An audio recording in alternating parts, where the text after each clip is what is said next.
I've mentioned with NHL players, NHL wives, hockey wives, kind of spinning off their own brand from their husbands or their boyfriends or whatever. So, like, for example, Gabe Vilardi for the Jets, his missus does a whole thing where she's documenting her Pilates and coffee routines and whatnot. And then Sandberg as well, his wife as well, doing the same thing. I have a theory. In the next, 3 to 5 years, one of them at some point is going to post something, because it's all public, obviously, and whether it's like a behind the scenes in the house or maybe that hidden Trump poster in the background, something, and knowing how scummy the mainstream media is with how many spin jobs they did on the interview with Matt from last summer, they're going to find something, they're going to run with it, and that guy's going to get his contract terminated or something's going to get big in the media. Do you think that that's a realistic possibility? For sure. And listen, we live in a society where celebrity is a profession.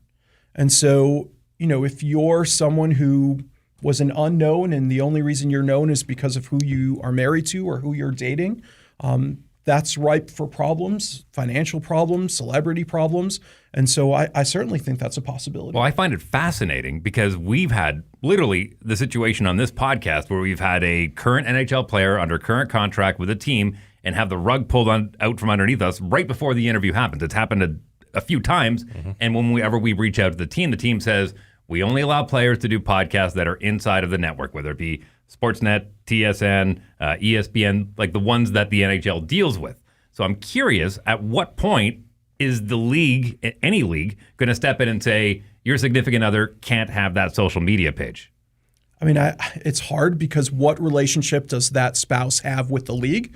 So now you've got to run it through the athlete and just say, we have a contractual relationship, and so I don't want you to do things, right? You can have all these things sort of put into your player contract.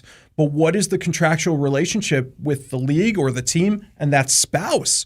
Unless he or she is also signing a contract, and now you've probably got some financial remuneration that's got to come to them, it gets pretty complicated. Well, it gets complicated, but if it's deterrent to the team or to the player or to the image that they've created, is there not a case there? Potentially. But again, I think that all sort of runs through the athlete, and you've got to rely on them to say, hey, we'd really appreciate if this person not do that. Could you have a word with them? I don't know if you could enforce them to not do it. You tell them to stop. Well, the NFL has the Kelsey brothers doing a very successful New Heights podcast right now, which is killing it. And I'm curious to know, is that open to any player if they want to start doing a podcast? I have no idea. Me neither. But would you not have to address the fact that if you're, let's say, like a Connor Hellebuck, you can get away with a significantly more than a Joel Hofer, who's the backup for the St. Louis Blues? Hellebuck can basically say, okay, I'm going to do this. I know I'm not supposed to, but I can, but the average guy can't. So I think we have to factor that in too, no? There's certainly, rules for superstars and rules for everybody else. It's why Patrick Mahomes seems to have rules for himself on the field. I mean, that's just the reality, right? At the end of the day, sports at the pro level is a product, right? You're selling this thing. It's competition and all of that, right? Just back to the ancient Olympics, but it is way more than that. It is a business and it is a brand, and there's a lot of money in play.